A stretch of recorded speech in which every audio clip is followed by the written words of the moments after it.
Hello, ladies and gentlemen, and welcome to another episode of the Daily Friends Show. I'm your host, Nicholas Lorimer, and this fine week, I'm joined today by Mr. Michael Marius. Michael, how are you doing? I'm very well, thank you, Nick.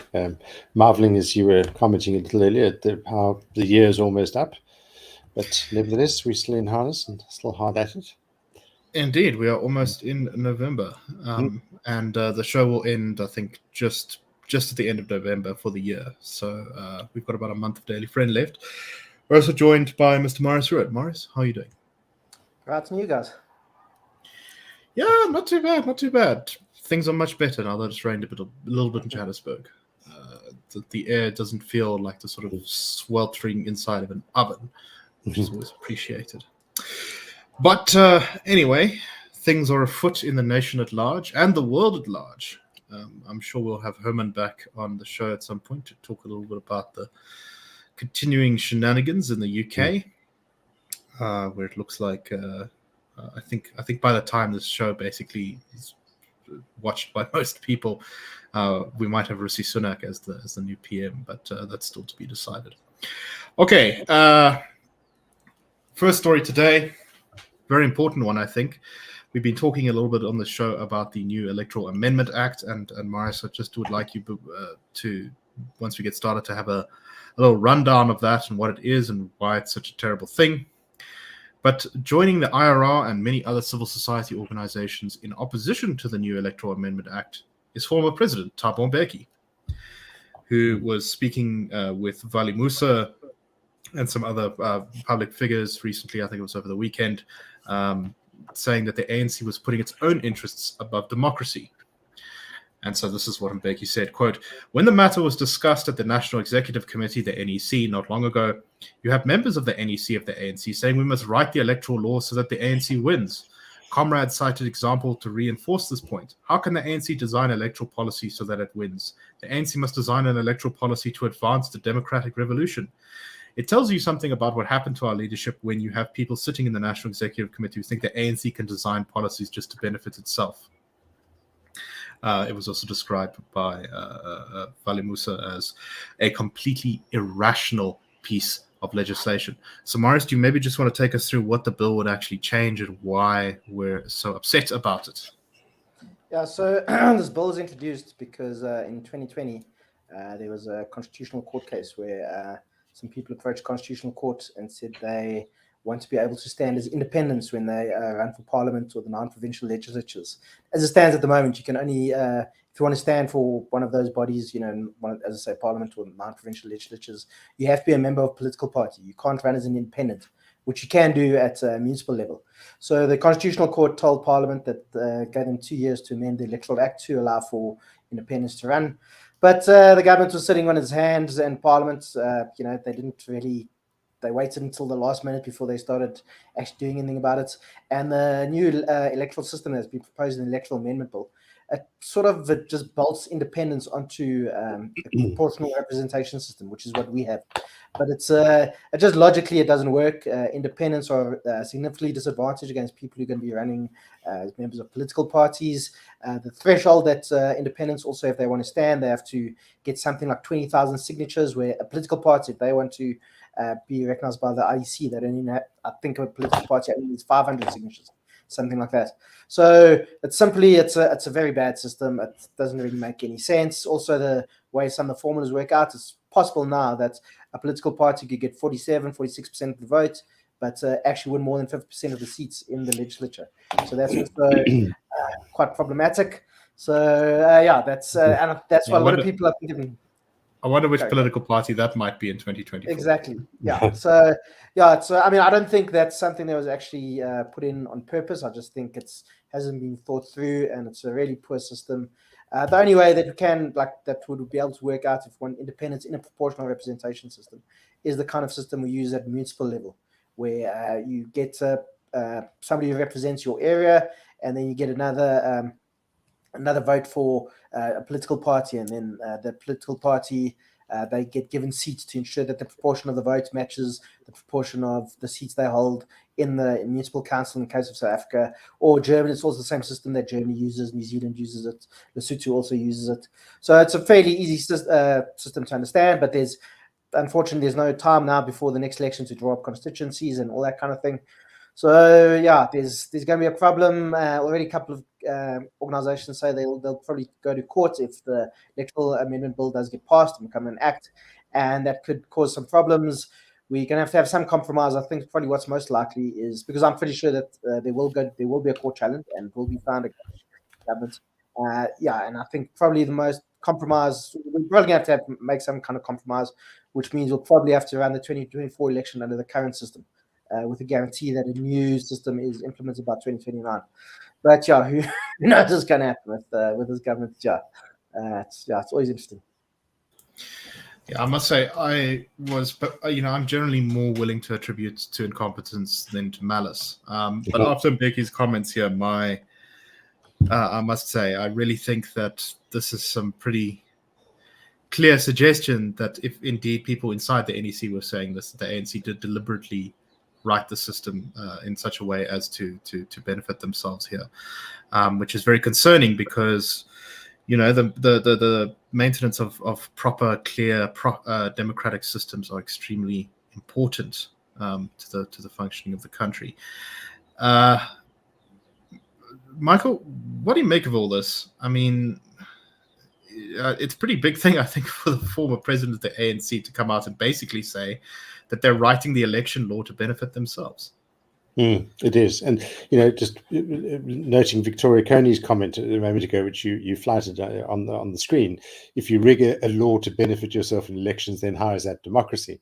A very good point. And, I agree with you. I think it's very significant, very important that a former president of his stature and his pedigree also in the party, given who his father was and his kind of lifelong involvement in the kind of struggle for democracy as it would have been put over all those years. It's important that somebody like him stands up and says these things, but it's ironic also, and I think for two key reasons. One, it's a little bit too late, actually. These are the sort of things that ought to have been the hallmarks of his presidency. I often think back to a moment where Anthony Sampson, in an interview with Anthony Sampson, Mandela's official biographer, in the late 90s, which is when he wrote his book, I think, he said to me, Mandela's great gift to South Africa was his forswearing a second term. He's standing down at that point and affirming this kind of democratic principle. And at that time, who was to say Sampson was wrong? Well, I think Sampson was right, but the irony was that along came Thabo Mbeki, who was very much the kind of guy who, I remember Wilmot James accusing him of being a Jacobin, and there being a huge fuss about that. How on earth can you accuse the leader of the ANC of having these sort of Jacobin tendencies? But we did see that. We saw that under Mbeki's presidency, that very strong emphasis on statism and on, even in his commentary, he talks about the democratic revolution. And the ANC was very much seen to be or presented as the only plausible vehicle of. And I'm sure the NEC members who were arguing for this electoral amendment law would probably say that they are exactly advancing the democratic revolution, because what could be more democratic than the ANC being in power forever? There we go. Yeah. So I think it's important, but ironic for these reasons. No, indeed, and I think it's a great example of the complex character that Mbeki is in our history, which is that he did a lot of he ran the country relatively well. A lot of good things happened under his presidency, but at the same time, he really did kind of lay down so many of the ideological foundations for the disasters that were to follow. Anyway, Marius, I think, of course, the other aspect of the story is the way that this electoral system was decided on, where we had this committee set up to investigate electoral reform to comply with the court ruling. And for some reason, the minority opinion, which was this really weird version of an electoral system, which has now been put into this law, was the one that was chosen over the much more sensible mixed member proportional system that was proposed by the majority of that committee. Any final thoughts on this topic? Yeah, it's I think trying to understand what happens in the minds of ANC MPs, like trying to understand the Duckworth-Lewis system, which we'll probably be hearing about a lot because the T20 Cricket World Cup on at the moment. But yeah, it's sometimes it feels as if the ANC chooses the most the worst option out of the ones available to them. And just on the just on the side of Mbeki, I agree with you. He ran the country pretty well. We're growing about 5% economically. But I don't want to exaggerate here, but a lot of people died because of his decisions around providing people with ARVs. So I think, I think he's got a very complicated legacy, and I think, a lot of South Africans are not alive today because of decisions that Thabo Mbeki made. No, exactly. There was just one other thing that Marius highlighted in his press release, I think, it would have been last week, on the electoral bill, was that, in fact, the Parliament was given an extra 6 months, wasn't it, to get down and sort this out, in addition to the 2 years or whatever it was, the Constitutional Court then gave them an extension, and even then, And when we consider how fast something like the expropriation bill was pushed forward, and while Parliament dragged its feet on this electoral amendment bill, which is what caused the crisis that we're now in, you really do have to wonder about what the motivations are here. Anyway, this is definitely something to watch, and it's also worth remembering that there right now around the continent there have actually been some pretty good signs of democratic progress. Kenya, which we talked a little about recently, had a disputed election, and the Supreme Court ruled on it, and the opposition accepted it, and Kenya now has I think gone through a period of very proper democratic consolidation. So it's not perfect, it's not great, but it's better than the alternative. And so I think we should definitely learn from some of the other countries in Africa rather than going backwards. Lesotho is also a very good example, I think. They obviously just had an election now where a brand new political party came in and won. So, people think no one has tried a coup. Exactly. Which is unusual for Lesotho. Lesotho's obviously got still very serious problems, but, brand new political party was only started in March, was the single biggest party. And I think that's a lesson there for South Africans, where we kind of exist in this ANC universe. Nobody can think of political parties. The ANC is always going to be around. And even, the DA and EFF, they also the establishment parties now. There's other people, there's other parties that can happen, and there's these kinds of things are very hard to predict. Yeah, it's a good point. Also, the pessimism that comes with that, which I think is so often ungrounded. People think nothing's going to change, nothing can change. But you're quite right. These political change. What's that cliche about death? It happens slowly and then suddenly. That's usually kind of how political change happens. Too. But anyway, okay. Big story around the world, I think, is what happened at the Chinese Communist Party's 20th party conference, which was held over the weekend in China. Of course, China is not a democracy, but ever since the end of Mao Zedong and Deng Xiaoping's eras in China, so at least for the last 20, 30 years or so, the Chinese Communist Party itself, although not a democratic organization, allowed a little bit more pluralism. There was more voices in the room than just one singular leader. There was more than one vision allowed, and China had this thing where it essentially was ruled by a committee of the Communist Party Politburo. However, that era seems to have come definitively to an end with the re-election of Xi Jinping, the current Chinese president, to a third term as head of the Communist Party of China. But even more shockingly, also apparently his loyalists and candidates swept every single leadership position in the internal party congress. So he has now fully solidified his role, and a lot of commentators have been suggesting that he is in effect something like the new Mao Zedong in terms of being in total control of China's political system.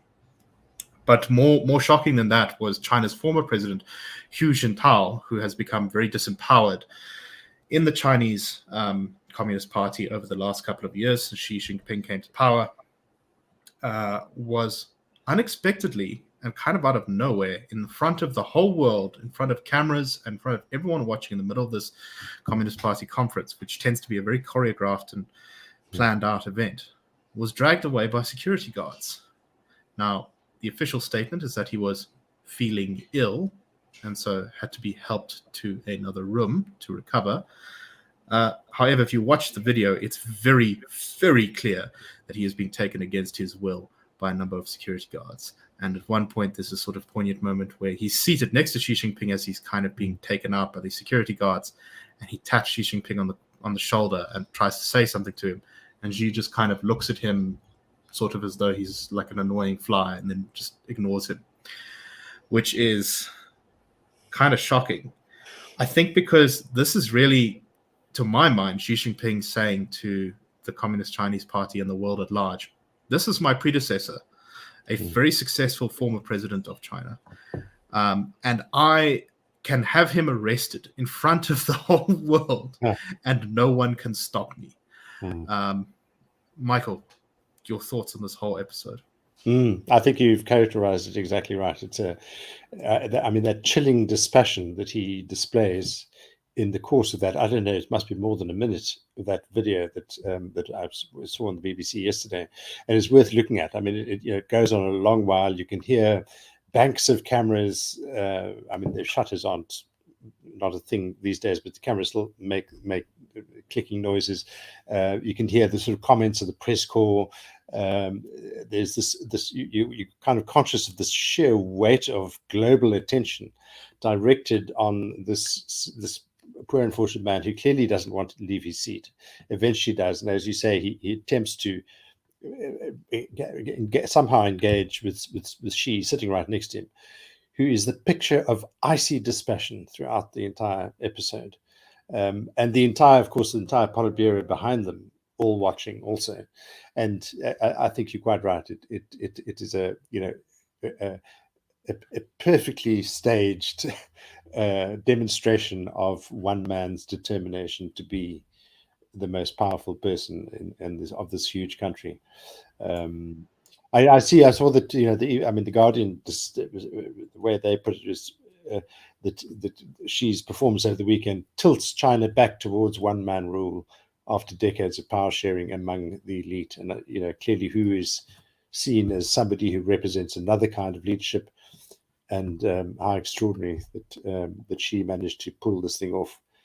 And it's presented to the world as Hu being unwell, and then once he'd been taken off to this a meeting in a room on the side, the official statement is now he's feeling much better, which is too the world. For me, the most scary part of the whole thing, which I think gave away the game, was the official sitting next to Hu Jintao. Yes. At one point, he stands up to sort of maybe intervene or maybe say something to Hu Jintao, and then the party cadre sitting next to him quietly tugs him down back into his seat so that he can't intervene. Which is, it speaks to some incredibly tense moment there going on.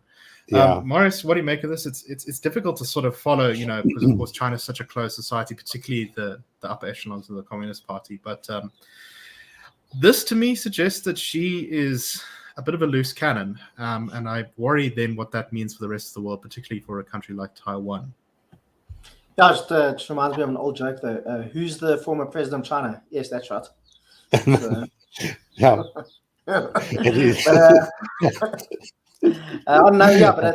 It does seem that Xi Jinping is kind of standing up against like the kind of rules-based order. It seems that most observers seem to think that there's going to be a Chinese invasion of Taiwan before the end of the decade, and that's obviously that's probably going to be the Third World War. I mean, the Americans have already said they'll stand up for the Chinese. I'm sorry, for the Taiwanese rather. And we know that Japan is starting to look to expand its military capabilities. Australia is also working to do improve its military equipment and all that kind of thing. So it does seem that Xi Jinping is also a bit. He seems to have his back against the wall, actually, counterintuitively in a way. But I think China itself is in. 5 years ago, you would have said this is going to be the Chinese century, but I think a lot of people are changing their mind on that, especially given from the stats I've seen, China at the moment, they've got about 1.4 billion people. By 2050, they're going to have around about 800 million people. That's a massive drop in the number of people that you have, and that's got all kinds of implications for the economy, for social security and stability, also for the number of people that are available to be soldiers and so on. So I think China's I think it's actually in a bit of trouble, and I think it's probably 21st century is probably more likely to be the Indian century than the Chinese century, I think. So I think the last point I want to make about this, and Michael, I'm sure you agree with me in particular on this one, is how this, if ever you were looking for an argument against authoritarian rule, this is a great example, which is that even when you're a powerless, non-threatening former authoritarian leader with a great track record in government who couldn't possibly threaten the current, I mean, from the sounds of it, from what I've read, Hugh is not, he's not in great shape, and he's completely sort of disconnected from the party's apparatus, and yet she still maybe has dragged him off to a corner, and he will be announced to have peacefully died in his sleep 3 months from now. This really isn't great. If you're an authoritarian, even if you ever step down or pass the torch, you're in danger of being sort of taken away. What do you make of that? I think that's absolutely right. A book that I'm very fond of, Simon Sebag Montefiore's Stalin, the Red Tsar, or Court of the Red Tsar. He brings this out so well, and Stalin's calculation that if he threatened and in fact killed off or penalized brutally the people closest to him, that would be the finest way to, in fact, strengthen his power over everybody else, because people would make that assessment. If he behaves like this towards these people who are familiars and who are perhaps even on his side, who've been with him in some of the great projects that he's undertaken, then what he would do to people he doesn't know or doesn't like, or complete strangers to him, would be too awful for words. And in that way, instills that authoritarian climate, which is so difficult to budge, and becomes icily solid right across society. So one of the other things that the Chinese Communist Party recommitted to was Xi Jinping's zero COVID policy, which is absolute madness, and reportedly is Xi Jinping's own brainchild. So I suggest that I agree with you, Marius, that this is not a good sign for Chinese prosperity going forward. But we shall see. Okay, right. So last week we talked about the IFP and EFF meeting up to have what they called long overdue discussion about the politics in KZN and Gauteng. Well, based on how Julius Malema is talking this week, there's maybe some suggestions that meeting didn't go too well. Julius Malema, while speaking to the KZN EFF's third provincial assembly, was encouraging EFF members to basically defeat the IFP in more by-elections, because why should we only have to be deputy mayors? He said, quote, "Comrades, we can't be led by the IFP. If you're going to concentrate on fighting each other, you must know the IFP is coming. That is why we are winning every by-election. They are winning every by-election here in KZN. That must be a wake-up call. They will win every by-election if we continue to fight each other and not concentrate on the ball. Why must we be deputy mayors of the IFP and not the other way around? Why should the IFP get more votes than us? Why must the DA get more votes than us? Why is the ANC still getting more votes than us, even when the ANC is dead in KZN? If you live here, go and take those votes out of the DA, the ANC, the IFP, and from all political parties, and bring them into the EFF. They belong to the EFF because KZN belongs to the EFF. There's no other party that can govern KwaZulu-Natal better except people who come from the EFF." I don't know. Am I reading too much into this? Marius, what do you make of the electoral politics here? Do you think that the EFF and IFP will ever be able to get along in a serious way? Well, they seem to have been governing in KwaZulu-Natal a couple of places. I'm not too sure how well it's going there. But apparently the IFP, that was part of the reason there was this whole fallout in Johannesburg. The IFP put forward a speaker. And apparently, I mean, this is, you might have better insights than I do, Nick. Apparently, the EFF had basically told the IFP, if you guys don't put forward a speaker candidate and cause trouble in the coalition, we're going to pull out of all the coalitions that we're in with you in KwaZulu-Natal, and then collapse the governments there. So apparently the IFP guys were like, fine, we want to keep these KZN municipalities. We'll lose Joburg, it's fine.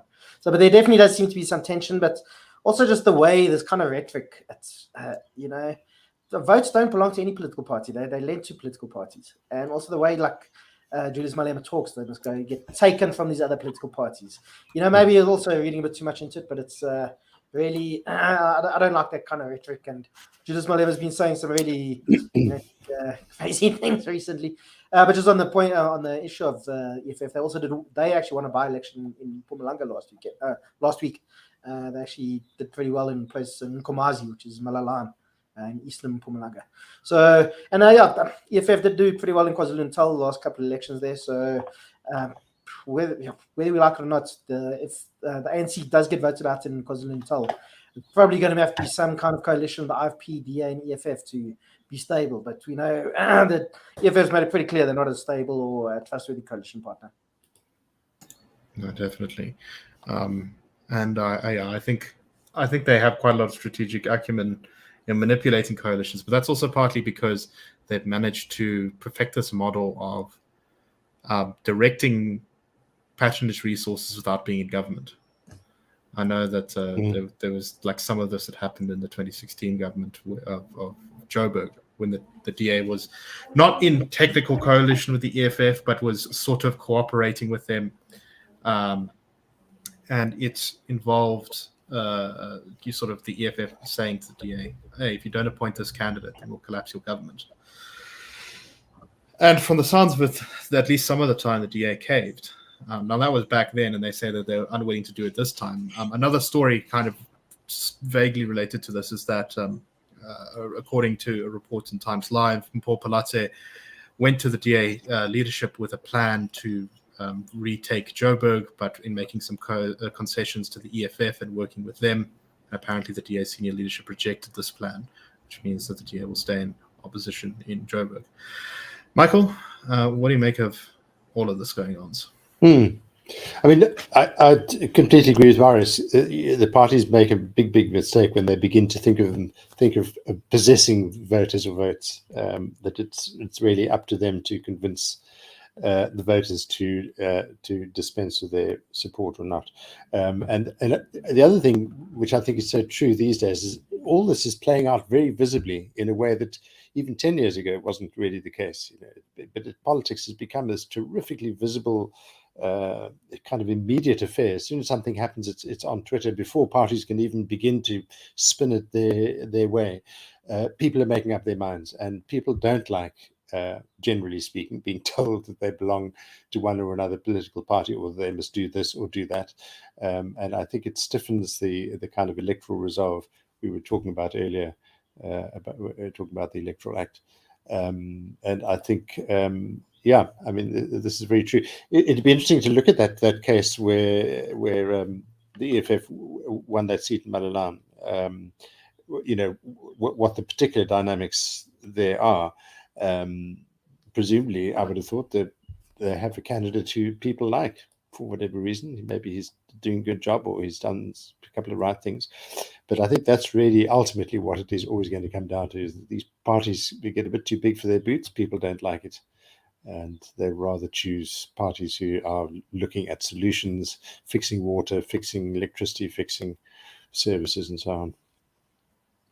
Yeah. So the ward that the EFF won in Mpumalanga, if we just want to talk about it briefly, it was Ward 11 in Nkomazi municipality. And last election, 2021, the EFF got about 21% of the votes in the ward, the ANC 63%. Well, this time the EFF won it with 57%, the ANC going down to 34%. I think it was relatively low turnout, but I believe that the local EFF candidate was someone who had held service delivery protests in the area and had like blocked a highway or something. I read that in passing, so I may be misremembering. So it looks like that played a role, but still, the EFF, the ANC didn't used to get smacked in places like Mpumalanga like this. This really, I think, speaks to its declining electoral fortunes. Marius, any final thoughts before we close up for today? Yeah, I think we're definitely in kind of the next phase of South African political development, where obviously 1994 was a transition to democracy and all that kind of thing. And now I think we're transitioning to real multi-party politics, because obviously South Africa has always been a multi-party country, but the ANC's dominated to such a large degree. And that's no longer the case. I mean, the ANC is still going to be a dominant force in South Africa in politics for a while, but it's for the first time ever people now thinking the 2024 election results is not a done deal. The ANC could be under 50%, and especially in places like Gauteng and KwaZulu-Natal, it's almost certain that the ANC is going to be under 50% in those places. So yeah, I think we're in the next phase of South African democratic development, and I think you can also see, even the media and so on, that pay a lot more attention to what happens in opposition political parties. Not, the ANC isn't this kind of juggernaut as like it used to be. Yeah. Definitely. All right, that's all the time we have for today. We will be back, of course, tomorrow on the Daily Friend Show. We hope that you found it interesting, and we will see you then. Cheers, everyone.